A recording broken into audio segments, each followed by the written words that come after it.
Welcome back to another upload of It's a Dyer Thing. Rob here, and before we go any further ahead, don't forget to hit the notification and the subscription. This way you'll be up to date on everything we do.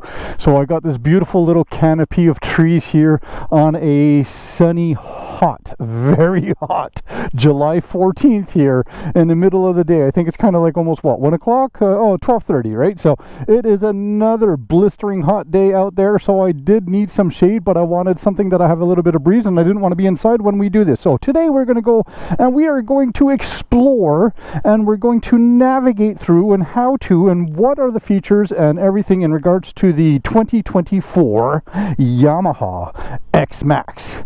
But this one, we're going to concentrate on the navigation system and the entertainment system. So let's get to it.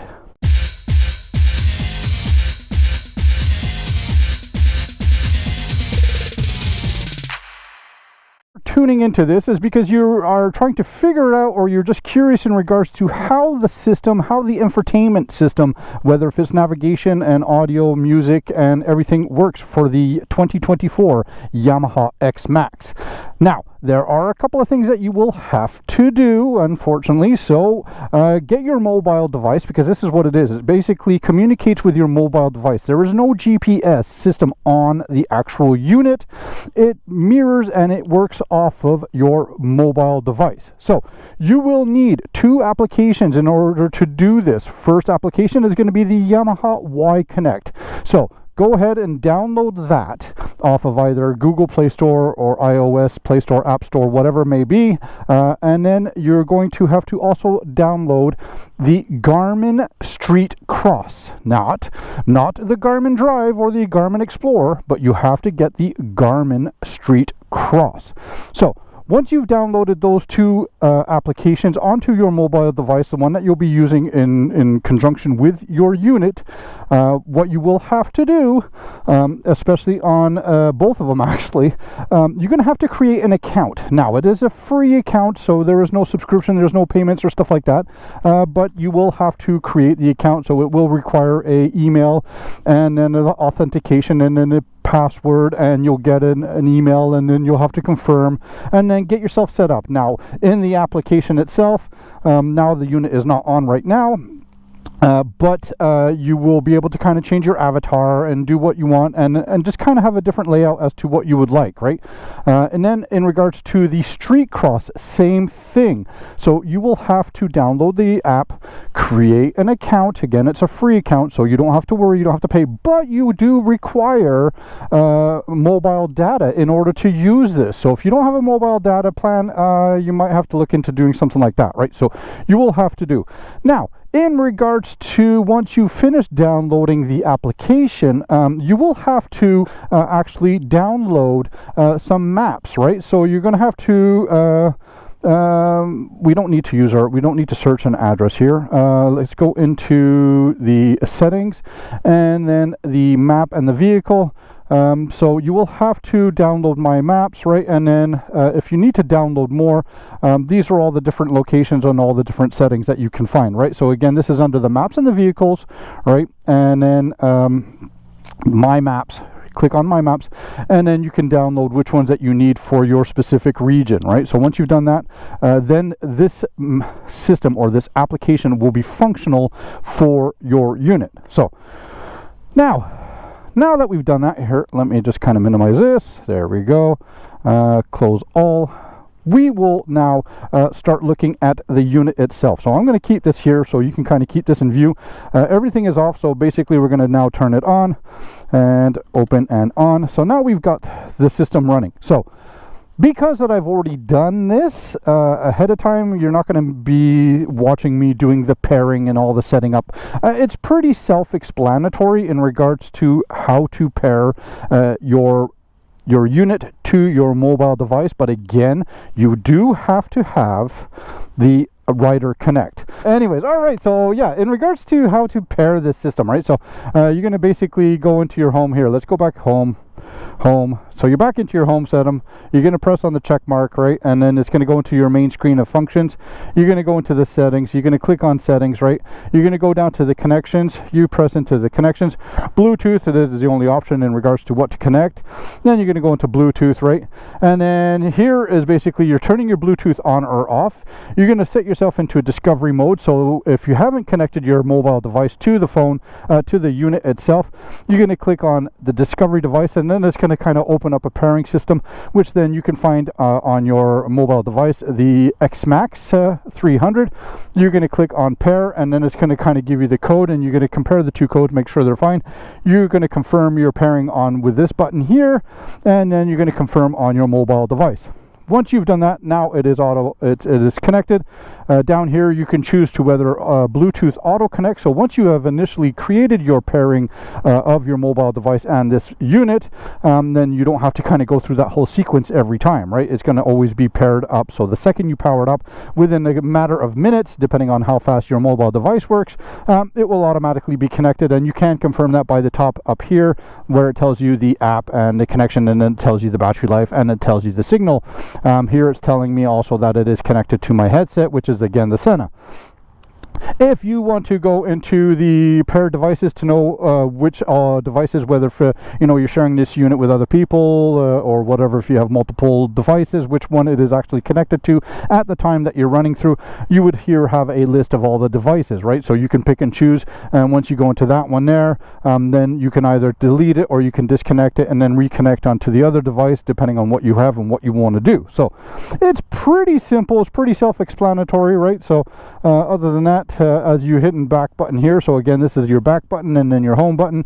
I would presume if you press and hold the home button, it takes you right back to the initial setup, right? So again, I've got the RPM down below and my speed up at the top. So once you've connected and you've created your account, here we go. So now you can see the actual confirmation page here, right? Basically, it just kind of gives you all the information on the vehicle itself and some data, right? As you can see, it's in true time here. We got 376 kilometers. It does show that we are actually officially connected because it is connected via Bluetooth, right?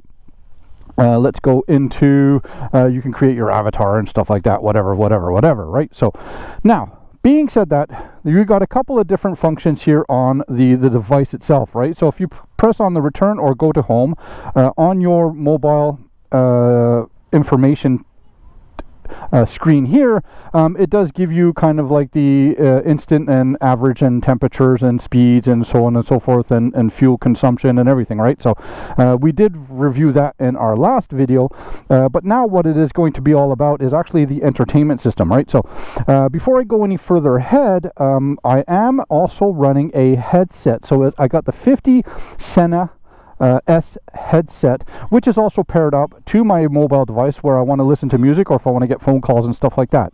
So in regards to that, everything is now communicating together, right? Because basically your mobile device is communicating with your headset as long as your headset's on, and then your mobile device is also communicating with the unit itself. So we're going to press on the check mark here.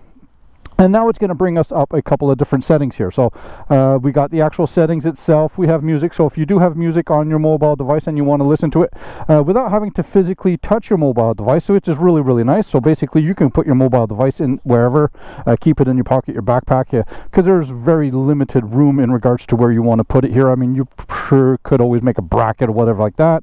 But if you don't want to have your mobile device out, but you want to still be able to access and control it, this is where this system comes into play, right? So if you want to play your music, you kind of go into the music, yes, all right, and then right now it's just telling me my media is unavailable. But if I press play, I am now listening to Carrie Underwood. All right, so that's enough for that. Let's back it out.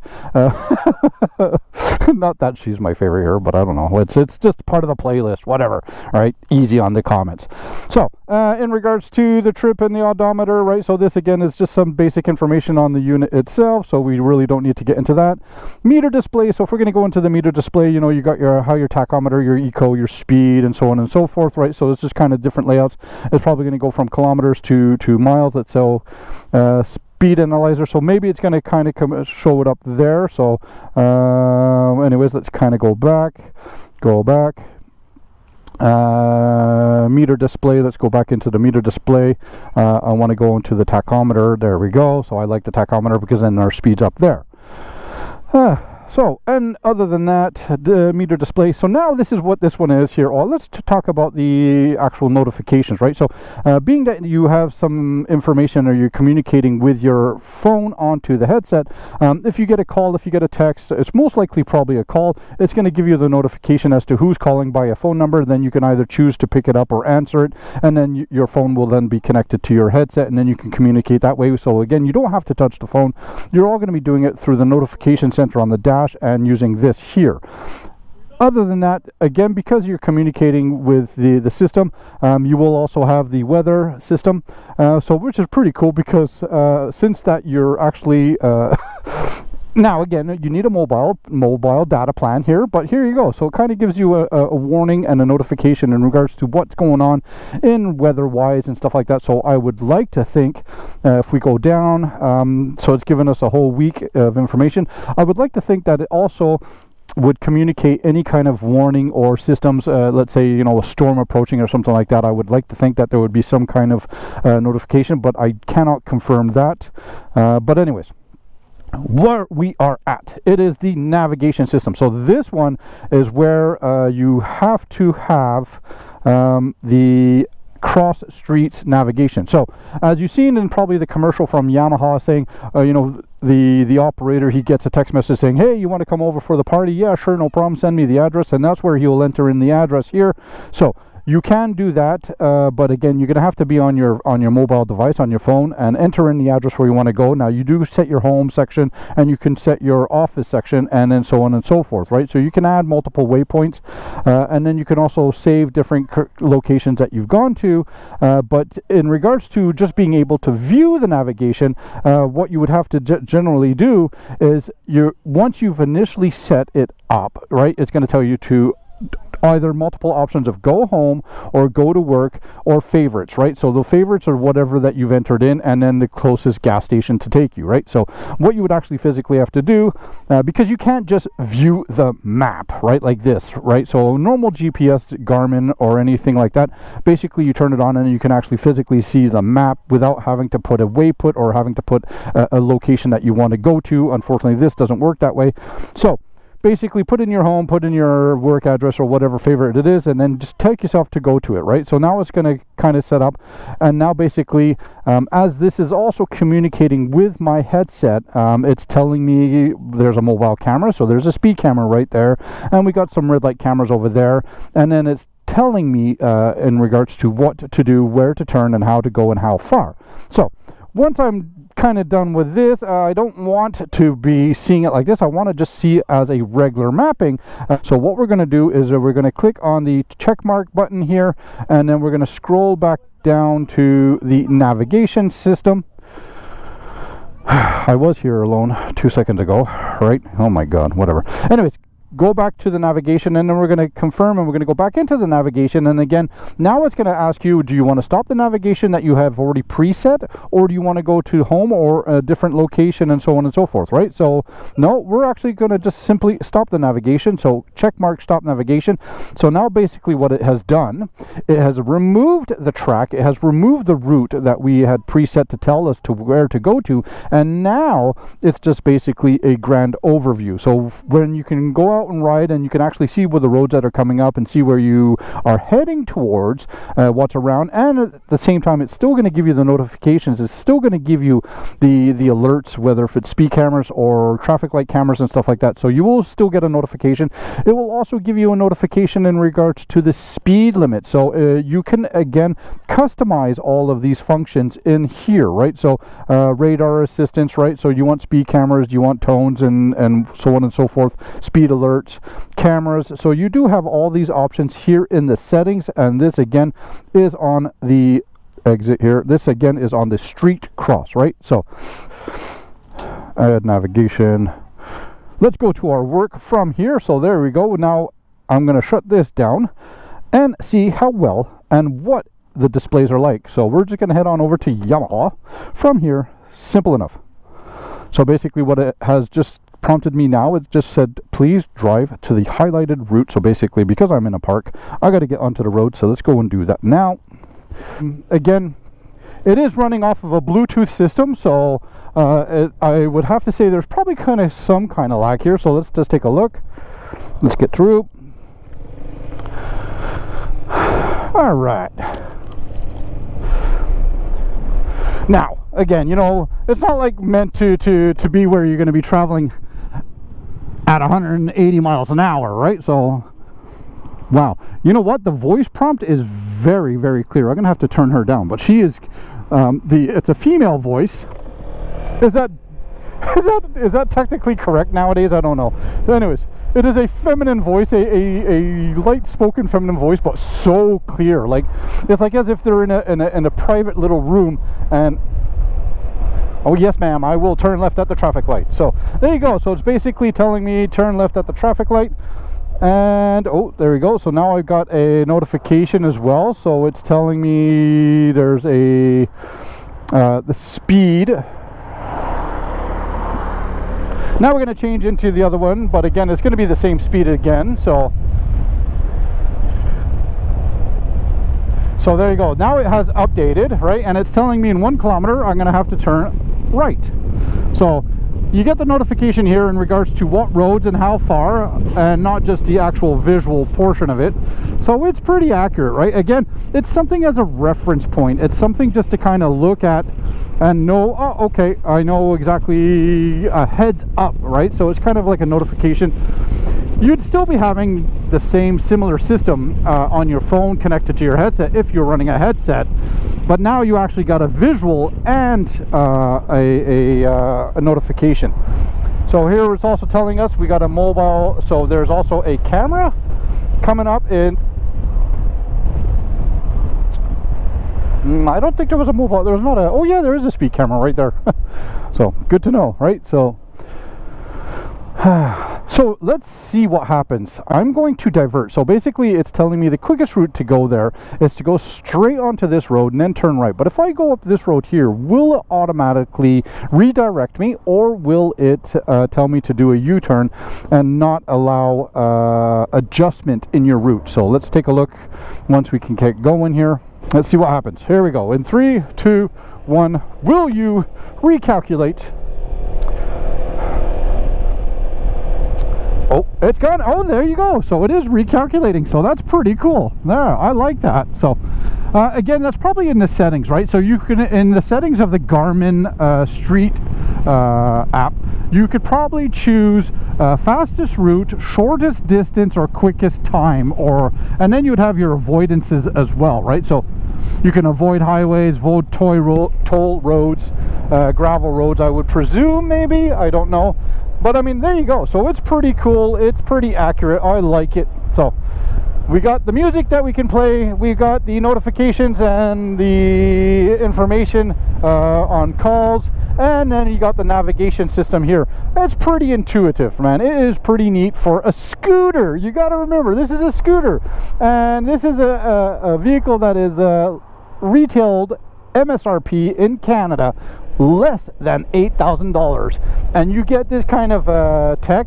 It's pretty neat. Now remember, it's not in the unit, it is mirrored, it's based off of your mobile device. So again, it all depends on how accurate your mobile device is, what kind of plan that you're running, what kind of data, and probably as well whereabouts you are. So if we're up in the Great North, most mobile devices, they would use the cellular tower to kind of give you the actual location and not actual mobile device, right? So I would presume you still need a cellular data plan in order to do that. I don't think you could run these products offline, but that's something that you would have to kind of look into a little bit further yourself. But there you go. So we figured out how to what apps you have to download. And then you're gonna have to go through the pairing mode, which again, that was quite simple enough, right? So there you go. Work is there. Hello Yamaha, thank you. I enjoy. So there you have it, right? So and let's go back out.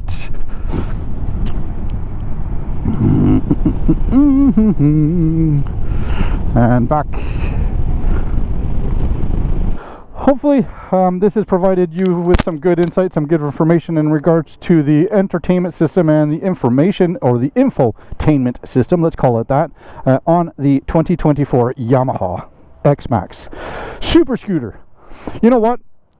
All this package in a great price. It's pretty cool, man. I mean, you really, I'm pretty impressed with it, what you can get, and how you know, innovative this product is for a metropolitan area, metropolitan, and in regards to the city, right?